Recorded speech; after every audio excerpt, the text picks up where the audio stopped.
Hello guys, দেখো আজকে আমি বানাবো চিংড়ি মাছের মালাইকারি। তো চিংড়ি মাছের মালাইকারির জন্য চিংড়ি মাছগুলো ভালো করে ধুয়ে নুন হলুদ মেখে রেখেছি। আর এখানে আমি কড়াই বসিয়ে দিয়েছি, কড়াইটাতে অনেকটা তেল দিয়ে দিয়েছি। তো এখানে আমি হালকা করে মাছগুলি ভেজে নেব। তো চিংড়ি মাছ যেহেতু বেশি ভাজতে লাগে না, তো তার জন্য আমি সবগুলো একলগে দিয়ে দিলাম, হালকা নাড়াচাড়া করে নামিয়ে দিব। চিংড়ি মাছ খেতে আমার খুব ভালো লাগে, কিন্তু আমি সর্ষে দিয়ে বা এমনি ঝোল আমি একদম খেতে ভালোবাসি না। আর তার জন্য আমি সবসময় চিংড়ি মাছের মালাইকারিটা করতেই ভালো লাগে। আর এই মালাইকারিটার জন্য মালাইকারিটা আজকে রেসিপিটা দেখাবো, সেটা কিন্তু খেতে দুর্দান্ত লাগে। তোমার কোনো ডাবের মানে নারকেলের দুধ ছাড়া তোমার এই চিংড়ি মাছটা হয়ে যাবে রান্নাটা। তো আমি সেই তেলে, মাছ ভাজা তেলটাতেই আমি এখানে একটু তেল দিয়ে দিয়েছি। এখানে দিয়ে দিলাম একটু গরম মশলা, তেজপাতা, সম্বার দিয়ে দিয়েছি। আর এখানে আমি একটা মশলা পেস্ট করে নিয়েছি। এখানে আদা, রসুন, পেঁয়াজ, কাঁচা লঙ্কা, জিরে গুঁড়ো, ধনিয়া গুঁড়ো সব আছে। তো সেটা পেস্ট করে নিয়েছি, নিয়ে সেটা দিয়ে দিলাম। এখানে নাড়াচাড়া করে নিব ভালো করে। তারপর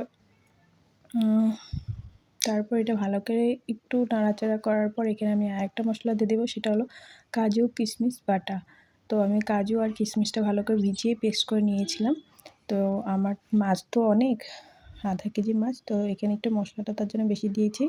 আর আমি তেলটা বেশি পরিমাণ দিই না, তোমরা চাইলে আরও তেল দিতে পারো। তো আমি কম তেলেই আমি রান্নাটা করি। তো এখানে কাজু কিশমিশটা দিয়ে ভালো করে নাড়াচাড়া করে নিব। করার পর তারপর এখানে আমি দিয়ে দিব দুধ।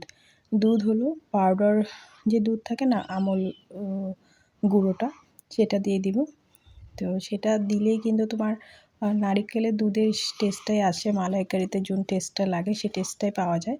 আমার খুব টেস্টি লাগে এই রেসিপিটা। আমি যখনই চিংড়ি মাছ আনা হয় তখন আমি এইভাবেই রান্না করি। তোমরাও একদিন বানিয়ে দেবে, খুব ভালো লাগবে।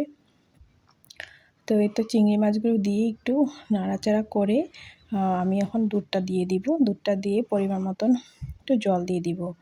তো এখানে কম জল লাগে, বেশি জল লাগে না। আর মাছটা হতেও কিন্তু বেশি টাইম লাগে না, যেহেতু চিংড়ি মাছের বেশি লাগে না। তো আমি একটু জলটা বেশি দিয়েছিলাম, কেননা আজকে একটু মানুষ বেশি আছে তার জন্য। তো দেখো আমার মাছ হয়ে গেছে, কেমন লাগলো বল।